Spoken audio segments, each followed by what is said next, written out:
بسم الله الرحمن الرحيم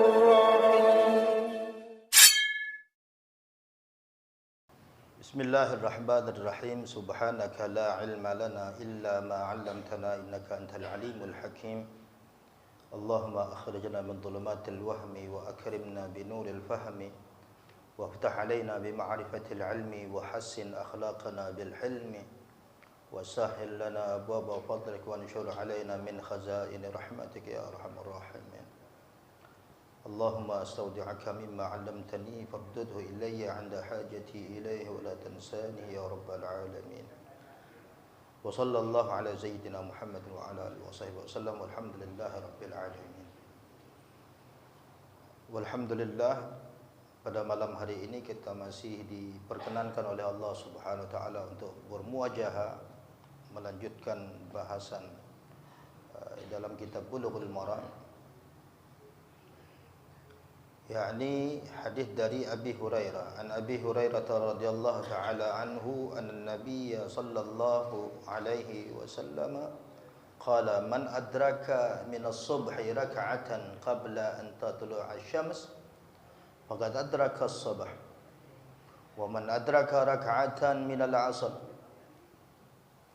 qabla an taghruba asy-syams faqad adraka al-'asr muttafaqun alaih.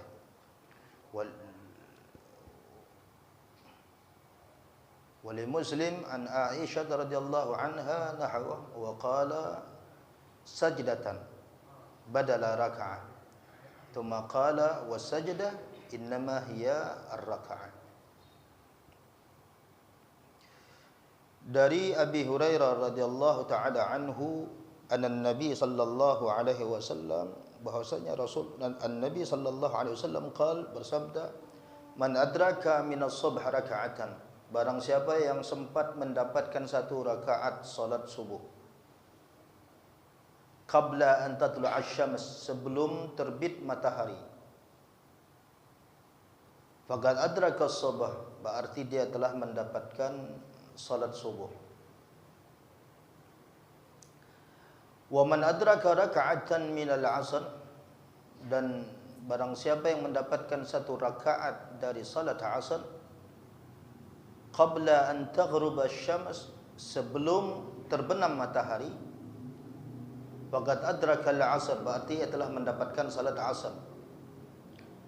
Muttafaqun alaih, artinya ini hadis diriwayatkan oleh Imam Bukhari dan Muslim.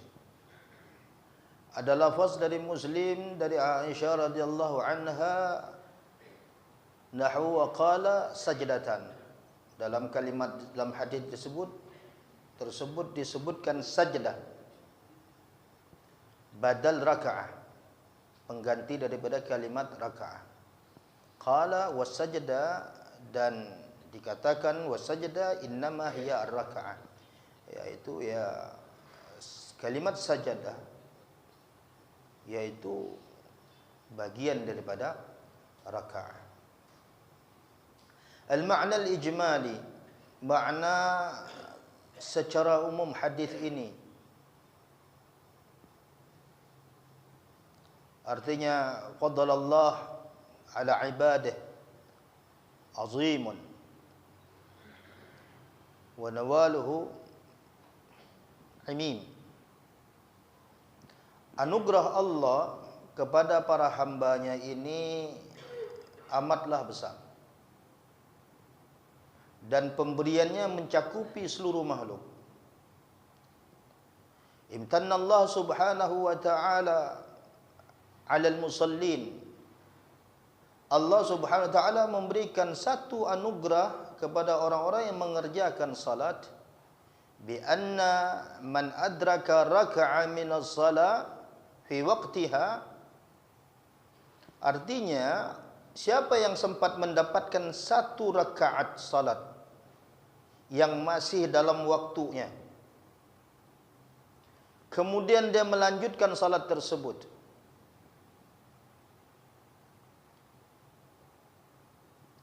dia menyempurnakan, melanjutkan salat itu di luar waktunya, maka salat tersebut masih dikategorikan sebagai adaan. Fa innaha takunu adaan. Jadi Al-Fakir sampaikan pada penjelasan yang lalu, salat ini ada yang bentuknya adaan, ada yang bentuknya qadaan, ada yang i'adatan, i'adah, mengulang. Yang mengulang ini contohnya kalau salah satu rukun khutbah tidak dibawa di dalam salat, kemudian dia salat, ya, dia salat, ternyata setelah salat ada yang beritahu bahwasanya imam ini, khatib tadi itu tidak membawa salah satu rukun daripada rukun khutbah, maka dia harus i'adah salatnya, mengulang salat dengan salat zuhur. Ini contoh i'adah. Ada lagi bentuknya qadaan. Qadaan itu salat yang dikerjakan di luar waktunya, di luar waktu salat. Nah, ada yang dinamakan salat adaan. Adaan artinya salat tersebut dikerjakan di waktunya. Nah, mudah-mudahan bisa dipahami. Kemudian bagaimana sisa rakaat? Wa yustahab hukm ar-rak'ah al-mudrika fil waqt ala baqiyat as-salah fadlan minhu wa ihsana. Jadi kemudian hukum rakaat yang didapatkan itu dimasukkan di dalam waktunya.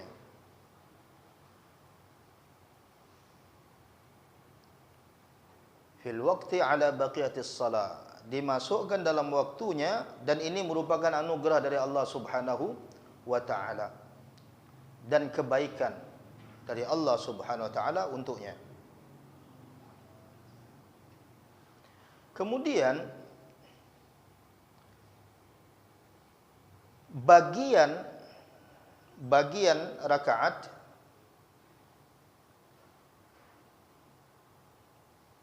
memuat satu rakaat yang dilengkapi dengan ruku dan sujud. Kemudian yang lainnya dianggap sebagai pengulangan.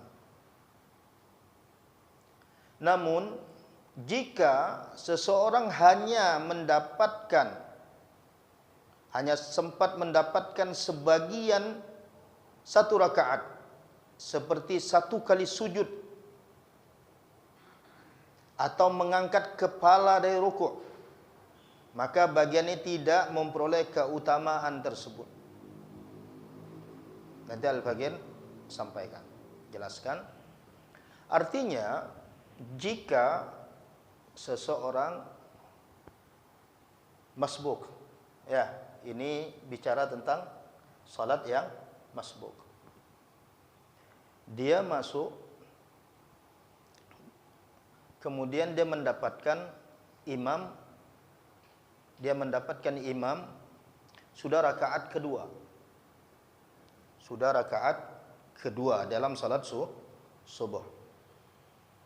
Ya. Jika ia mendapatkan rukuk bersama imam, berarti dia dapat satu rakaat. Ini yang dinamakan keutamaan dan kebaikan yang Allah Subhanahu wa taala berikan untuknya. Berarti dia mendapatkan satu rakaat. Berarti dia tinggal nambah satu saja. Betul ya?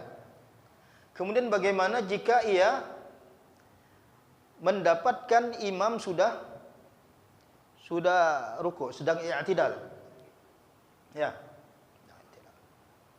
Atau dia mendapatkan imam dalam keadaan sujud. Dia Allahu Akbar, kemudian Allahu Akbar dia sujud. Jadi kalau kita bermakmum kebetulan masbuk, tidak boleh satu takbir untuk menggabungkan satu takbir, niat itu dalam gerakan satu takbir kemudian langsung duduk atau langsung sujud, tidak boleh. Jadi bagaimana? Putuskan dulu Allahu Akbar, setelah itu Allahu Akbar, walaupun tidak membaca Al-Fatihah. Namun jika seseorang melakukan salat masbuk dengan menggabungkan niat tersebut dan niat untuk takbiratul ihram, niat juga huya ila ruku', kemudian dia juga ingin ikut ruku' bersama imam, maka ini orang tidak mendapatkan salat, tidak terkategori salat. Berarti satu batal ruku', rusak. Paham ya? Jadi kalau dia Allahu Akbar langsung dia ruku', tidak boleh. Karena mau mengejar fadilah bermakmum, dia lakukan hal yang demikian, berarti dia telah melakukan satu kesalahan dalam salat. Jadi yang benar yang bagaimana? Dia takbiratul ihram terlebih dahulu Allahu Akbar, walaupun ia tidak membaca Al-Fatihah, setelah itu dia langsung Allahu Akbar. Dia ikut bersama imam dalam keadaan imam itu ruku, kemudian dia ikut ruku, berarti dia mendapatkan satu rakaat. Jika tidak, maka dia tidak dapatkan rakaat. Nah, kemudian sama halnya dengan salat Jumat. Seseorang mendapatkan salat Jumat, masuk salat Jumat di rakaat kedua. Kemudian imam sudah ruku', sudah i'tidal. Sami'allahu liman hamidah. Ya. Dah pun ikut.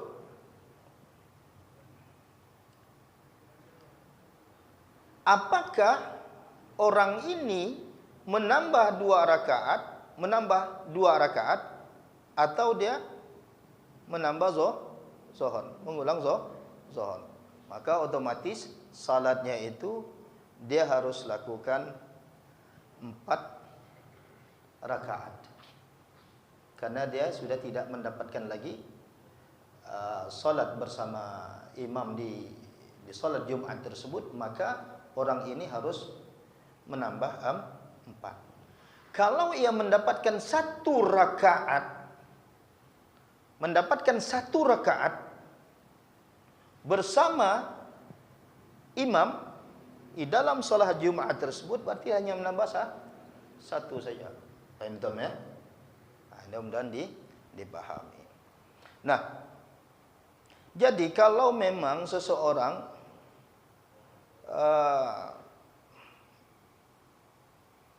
atau dia mengerjakan salat, ini di sini disebutkan sebelum man adraka minas sabah, seseorang yang mengerjakan salat subuh, mendapatkan salat subuh 1 rakaat sebelum terbit matahari, faqad adraka sabah, berarti dia telah mendapatkan salat subuh. Artinya ketika dia salat, misalnya dia salat masih dalam keadaan subuh, belum terbit matahari, hanya beberapa saat. Setelah ada 1 rakaat berikutnya, waktu subuh ini rupanya matahari udah terbit. Nah, dia langsung lanjutkan saja salatnya. Maka salatnya terhitung masih dalam keadaan masih dikategorikan salat di waktunya. Ya, mudah-mudahan bisa dipahami. Sama halnya dengan salat asar. Salat asar Kadang-kadang seseorang itu kena asiknya aktivitas, akhirnya baru tersadarkan bahwasanya dia belum salat. Baru dia hanya salat, baru Allahu Akbar, dia berruku, sami Allahu liman hamida, udah masuk waktu, udah terbit tenggelam matahari, maka dia lanjutkan saja. Dia lanjutkan saja salatnya, walaupun dia mengerjakan di luar waktunya, namun karena dia mendapatkan rakaat bagian daripada salat tersebut, maka dia masih dikategorikan salat adaan. Kecuali dia tidak mendapatkan, dia mau takbir, Allah, ternyata sudah adzan subuh, sudah terbit matahari ataupun sudah tenggelam matahari. Artinya dengan ditandai adzan maghrib, baru mau mulai, ya dia kerjakan saja. Berarti dia dikategorikan salatnya itu adalah qadaan. Beda halnya dengan kalau dia mendapatkan satu rakaat dari bagian daripada salat subuh ataupun salat asar, maka dia mendapatkan, dikategorikan salatnya adalah salat adaan. Nah, fikul hadisnya, pemahaman hadisnya, man adraka raka'ah kamilah bisujudiha, orang yang mendapatkan satu rakaat yang sempurna sujudnya, min salatil fajr, dari salat fajar, qabla tulu' asy-syams, sebelum terbit matahari, wa raka'atan minal 'asr, dan satu rakaat dari salat asar, qabla ghurub asy-syams, sebelum terbenam matahari, faqad adraka as-salah adaan, maka dia mendapatkan salat yang dinamakan adaan.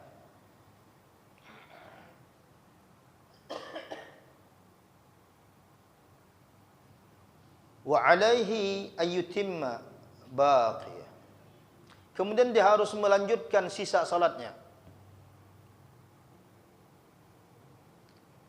fi halati tulu' asy-syams, sekalipun matahari telah terbit. Nah, itu jadi penjelasan Al-Fagian yang disampaikan tadi itu. Atau ghurubiha, ataupun telah tenggelam, dia lanjutkan saja salatnya. Nah, kemudian yang kedua, man lam yudrik, orang yang tidak mendapatkan satu rakaat secara sempurna fil waqti, dalam waktu salat, seperti dia hanya mendapatkan sebagian saja, maka salatnya itu dianggap sebagai qadaan, karena dia tidak sempat mengerjakannya di dalam waktunya. Yang ketiga, pengertian mendapatkan satu rakaat ini dapat dilakukan setelah memperkirakan ba'da taqdir zaman, artinya memperkirakan adanya masa yang memadai untuk bersuci atau mandi bagi wanita yang berhaid dan bernifas. Jadi waktunya itu dikirakan seperti itu. Menurut satu pendapat yang lain, hadis ini menerangkan bahawa barang siapa yang halangan seperti adanya sakit, sakit ayan, kal irma. Irma ini orang yang di sini diartikan ayan, maksudnya orang yang kadangkala pusing kemudian pingsan, kadangkala sering mengalami hal yang demikian, hada irma, ataupun nifas, haid ataupun nifas, lalu dia sadar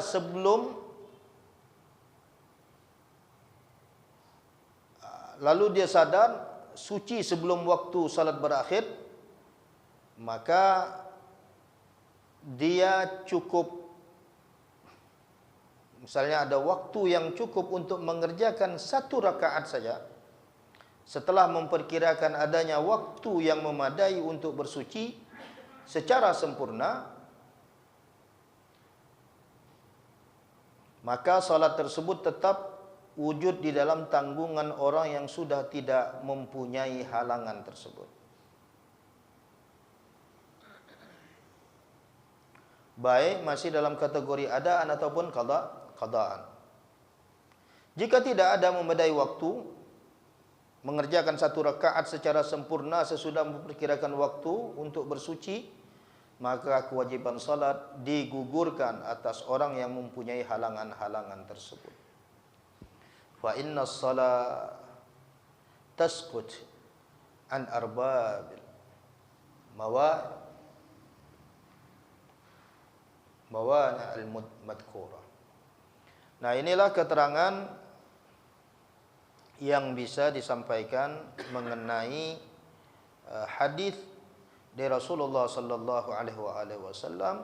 Artinya Nabi menyampaikan, man adraka minas subh, orang yang mendapatkan bagian daripada salat subuh, raka'atan, walaupun 1 rakaat, qabla an tatlu'a asy-syams, sebelum terbit matahari, faqad adraka as-subh, berarti ia telah mendapatkan salat subuh.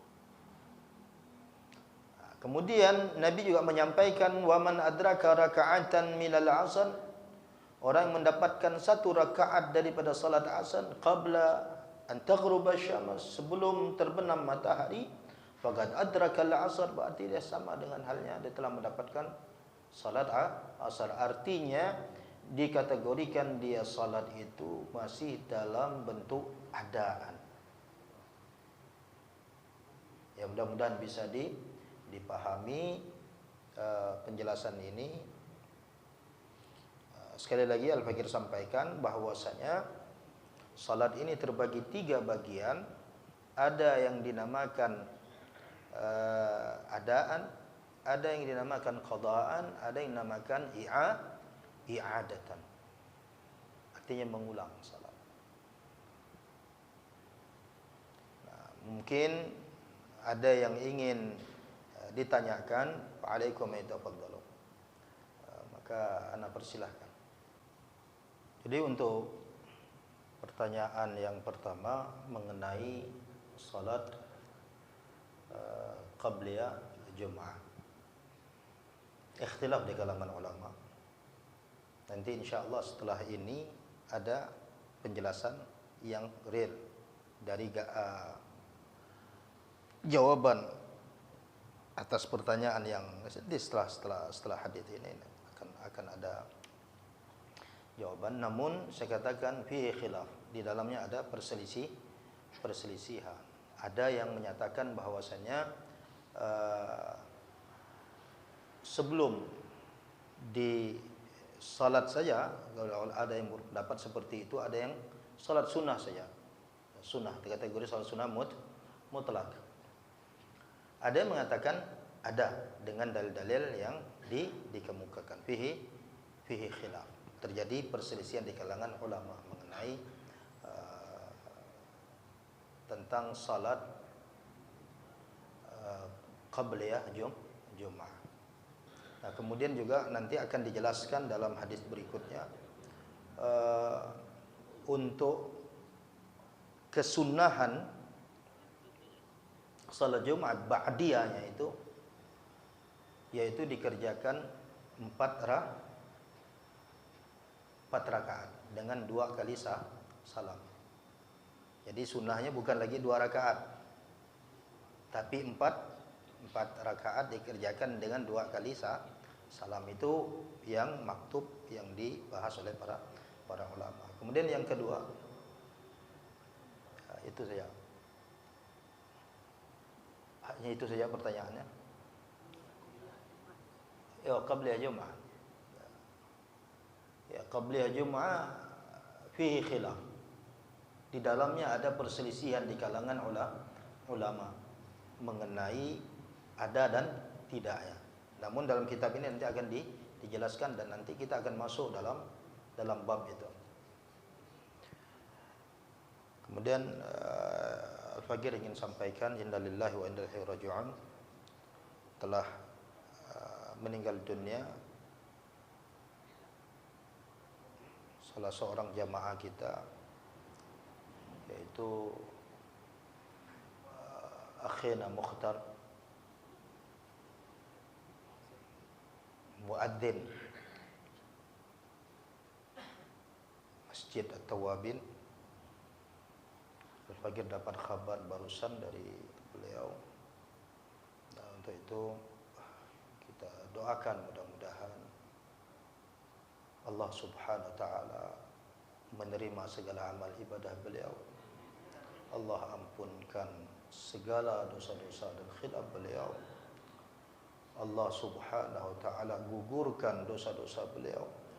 Allah kumpulkan beliau bersama Rasulullah sallallahu alaihi wasallam. Kemudian dikumpulkan bersama orang-orang saleh. Dan juga Al-Faqir menyaksikan bahwasanya selama berkumpul bersama kita, beliau termasuk orang baik. Oleh karena itu kita kirimkan Al-Fatihah. Al-Fatihah bi'idil budu' wal munuh wa rasul sallallahu alaihi wasallam Nabi Muhammad sallallahu alaihi wasallam. Tabalau rahil barhum akhir al-mukhtar. Inna Allah yaghfir lahu wa yarhamhu wa yarhamhu darajat fil jannah wa ala hadin salihun. Al-Fatihah bismillahirrahmanirrahim. Alhamdulillahi rabbil alamin. Rahmanir rahim maliki yaumiddin. Iyyaka na'budu wa iyyaka nasta'in. Ihdinas siratal mustaqim. Siratal ladzina an'amta 'alaihim ghairil maghdubi 'alaihim waladdallin. Kemudian yang lain mungkin ada yang ingin ditanyakan lagi. Yang pertama, salat yang ditinggalkan tentang qada. Jadi ada beberapa pendapat ulama mengenai mengqada kewajiban yang ditinggalkan.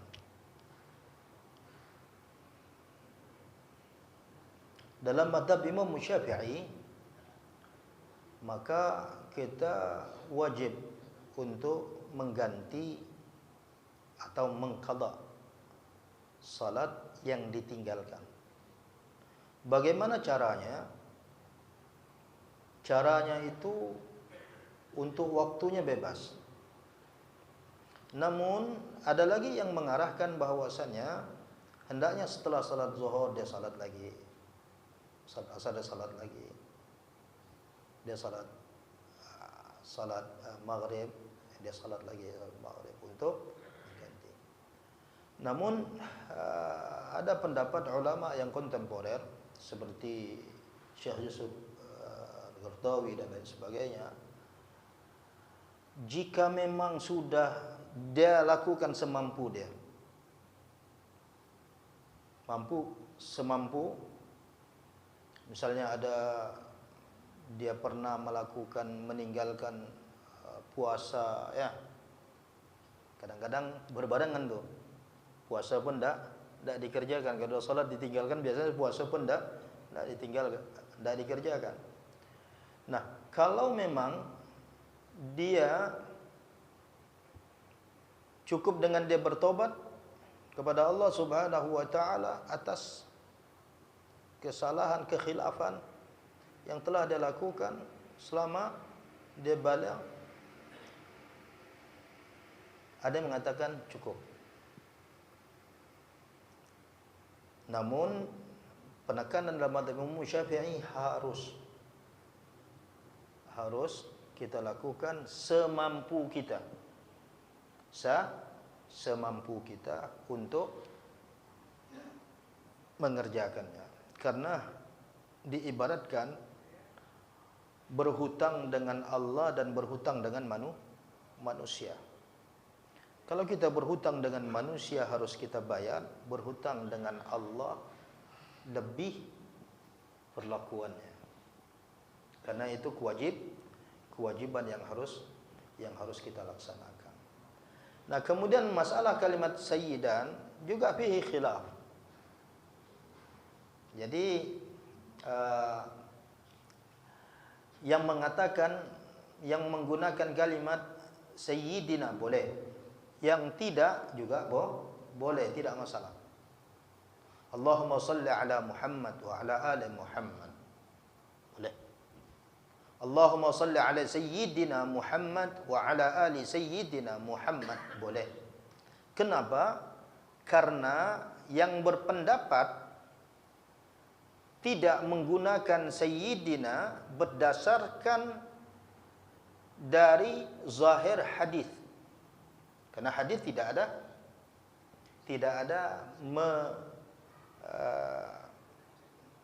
menuliskan kalimat sayyidina, tidak menyebutkan, dan Nabi tidak menyebutkan. Dijawab oleh mereka yang menyatakan bahwasannya boleh menggunakan sayyidina berdasarkan dalam ayat Al-Quran,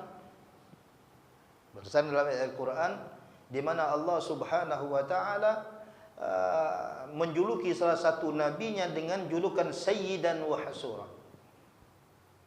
Sedangkan Rasulullah sallallahu alaihi wasallam mereka adalah makhluk yang termulia dari sekian banyak makhluk yang ada. 120.000 nabi tersaring menjadi 313, disaring menjadi 25, disaring lagi menjadi 5, disaring lagi menjadi 1. Jadi mereka mengatakan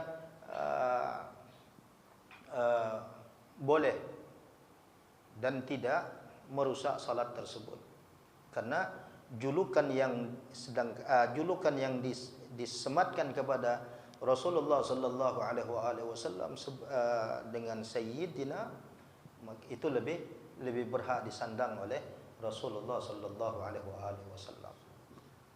Jadi khilaf, boleh saja. Tidak, jangan dipermasalahkan. Jadi yang mau pakai redaksi hadis dengan kalimat Allahumma salli ala Muhammad wa ala ali Muhammad kama sallaita ala ali Ibrahim wa ala ali Ibrahim, boleh ila akhir.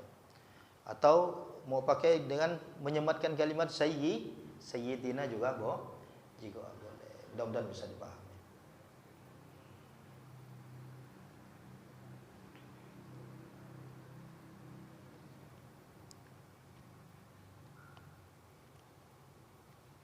Namun yang perlu Al-Faqir tekankan, kadangkala pada saat orang masbuk itu, ini yang keliru, menggabungkan satu niat untuk beberapa perbuatan. Seperti dia niat takbiratul ihram, niat juga untuk ikut bersama imam.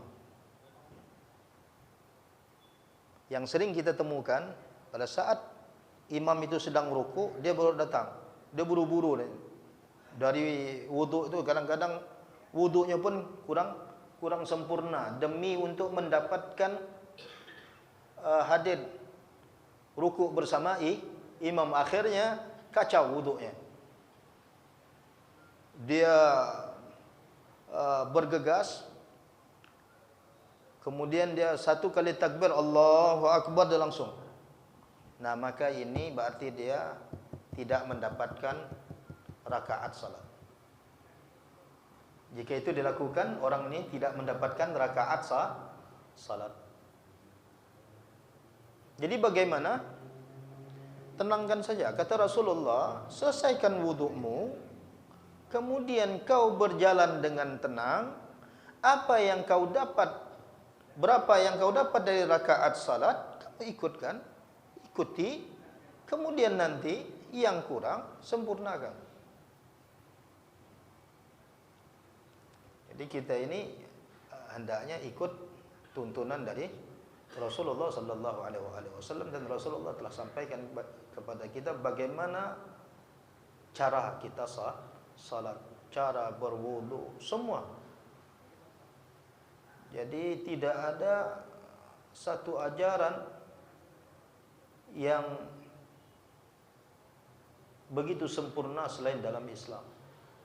Karena dari hal terkecil sampai yang terbesar diatur. Sampai aturan negara pun, bagaimana mengatur negara juga diatur. Mengatur rumah tangga juga diatur, ada aturan. Kemudian maaf sampai-sampai buang air kecil dan buang air besar pun ada tuntunannya. Itulah indahnya ajaran Islam. Cuman kita ini kadangkala kita melupakan. Kita tidak begitu memperhatikan ajaran tersebut.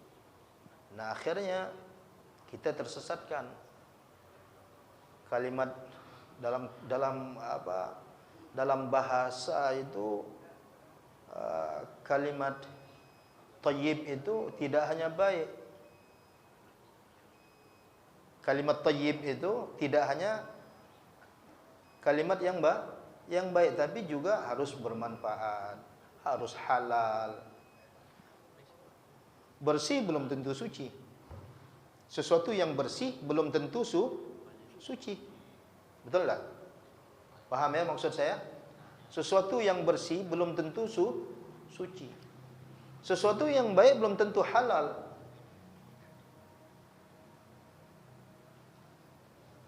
Mudah-mudahan bisa dipahami.